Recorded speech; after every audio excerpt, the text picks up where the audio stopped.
Your prized possessions, whether they're vintage baseball cards, rare wines, or a collection of designer handbags, bring you joy today. But what happens to them when you're gone? It's a question most people avoid, but it's one that could save your loved ones from confusion, conflict, or even heartbreak. And here's the part most people miss.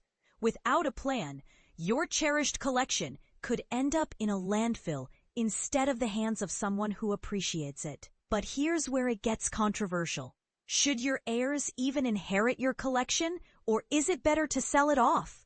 Let's dive in. Your collection, no matter how quirky or valuable, is more than just a hobby. It's an asset. And like any asset, it needs a plan. But valuing a collection isn't as simple as checking your bank account. Imagine you don't have a will, says Wayne Hassey, a Legal Shield provider attorney. How do you distribute 10,000 baseball cards or 500 bottles of wine among 6 heirs? It's a logistical nightmare, and an emotional one too. Some heirs might not share your passion for mid-century comic books or vintage guitars. So, what's the solution? 1. Document your collection.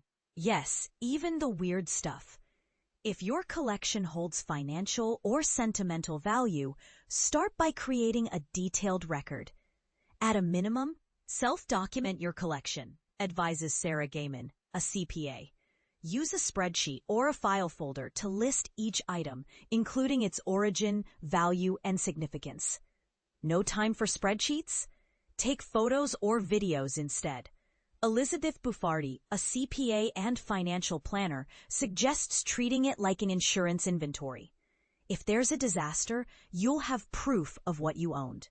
2nd, insure it, but think twice before you do. Don't assume your homeowner's insurance. Insurance covers your collection.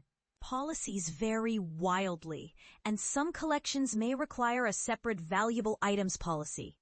However, with rising insurance costs, ask yourself, is it worth the expense? Buffardi recommends weighing the emotional and financial loss if your collection is damaged or stolen. How big of a hit are you willing to take? She asks.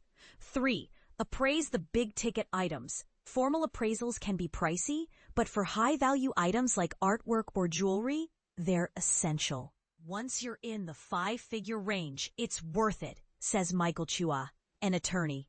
Appraisals not only help with insurance and estate planning, but also signal to heirs that your abstract painting isn't trash. But here's the controversial part. Should you appraise everything or only what's truly valuable? It's a balancing act between cost and clarity. 4. Talk to your loved ones. Yes, about money. Many people avoid discussing their valuables with family, fearing it's too personal. Clients often think, it's private, I won't talk about money, says Hasse. But silence can lead to misunderstandings. Walk your loved ones through your collection, explaining its value and where to find documentation. If they don't want to keep it, tell them how to sell it. If you're a collector, you know where to sell it, Gaiman points out. But be prepared for this conversation to spark differing opinions. Some may see your collection as clutter, while others treasure it. 5. Write a distribution plan and be specific. Dividing a collection in a will or trust is tricky. Who gets the most valuable piece? What if no one wants your vintage LPs? Trusts, says Chua, offer more control. You can specify exactly where each item goes. Now the question for you. Should heirs inherit collections as is, or is it better to sell them off and distribute the cash?